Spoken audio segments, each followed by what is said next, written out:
some reason, are fighting each other. With us now, Republican Tennessee Congressman Tim Burchett, Republican Alabama Congressman Barry Moore. Gentlemen, good to see both of you. Unforced errors? I think so. I think she got way over her skis on this one. I think even President Trump corrected her on it.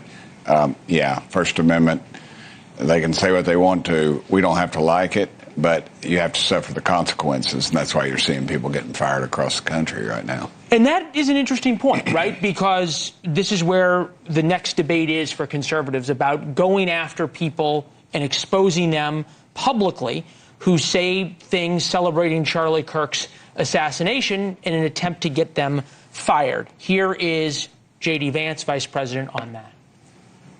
Civil society, Charlie understood this well, is not just something that flows from the government. It flows from each and every one of us. It flows from all of us. So when you see someone celebrating Charlie's murder, call them out. And hell, call their employer.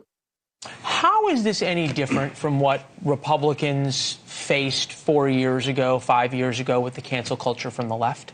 Well, I think in many ways, the cancel culture was taking down a lot of things, but that was the big media companies like Meta now and Facebook, those sort of things. And I think in many ways they were trying to influence an election. What the president's referring to, I think, is when you see people that are educators or whatever, when they're celebrating the death of somebody for something they said and then complaining about getting fired for something that they might have said in turn, I think that it's a little different. And look, employers have a right to do that, but you don't need these big corporations trying to silence free speech of the conservatives, and I think that's what we were facing. But isn't that trying to silence free speech of liberals if you're trying to fire people or get people fired for free speech? No, I don't think so, because in many ways that's the employer doing the firing. They're not controlling the narrative outside of that. They have an image they want to maintain. And look, we have educators all across the country that were supposed to be educating our kids that were celebrating the death of Charlie Kirk. And look, if you fire them for what they said, that's one thing, but they shouldn't be celebrating somebody getting killed for what they said.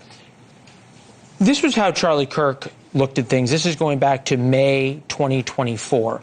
Hate speech does not exist legally in America. There's ugly speech, there's gross speech, there's evil speech, and all of it is protected by the First Amendment. Keep America free. You knew Charlie Kirk. You fought for a number of the same principles. I know he liked you and respected you. Yeah. Would he have wanted in his name the focus on getting people fired? I don't think so, but I think he realizes that there is, you have folks that say some really repulsive things, yep, and that shows their values. But I would caution the conservative movement. Right now, everybody's doing a victory lap, and over all these folks getting fired. As you know, we're from the South. We've got a weed down the South called kudzu. You know, you cut it, and they'll bring goats in. They'll scorch it, whatever. But guess what? It comes back next year.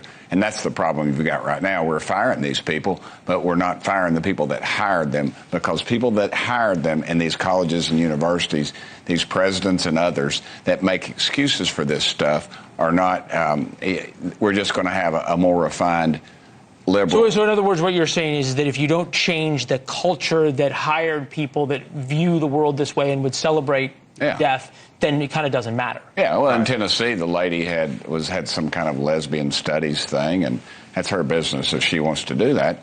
But my point is this: what's she going to get a job at doing that? And she won't. She won't, and unless she's going to teach lesbian studies or whatever it was. And so my point is this: we've got to quit sending tax dollars to our state institutions that promote this kind of garbage, and it's inbred. It's 50 years of this. This isn't something that's happened overnight, Leland. Well, it's not going to change overnight. No, but we've got to attack it now. Did you let him talk? And I think we're at a spot too where really, if you look at it, nowadays disagreement is considered hate. I mean, and that's the concern. The culture. But are Republicans doing the same thing? No, I don't think so. I mean, look, Charlie Kirk was going to campuses, and if you disagreed with him, you went to the front of the line. Right, but he didn't try to get you fired. Debate. No, he didn't try to get you fired, but I think Tim's point is that in a lot of ways, some of these institutions that are getting federal funds and these organizations, they have a right to a certain level of education, and education used to be about dialogue, not indoctrination, and that's where we're at now in this country. All right, gentlemen, thank you very much. Congressman Tim Burchett, Barry Moore. We first wrote about this in War Notes. There you go. There you go. It's our daily newsletter. These guys are going to subscribe right when they get off the set. Warnotes.com, and I'll see you on social media at Leland Vittert, some new stuff on TikTok. As Trump orders the National Guard deployed to Memphis, one Democratic governor in America knows firsthand whether it will work. We'll take you there next.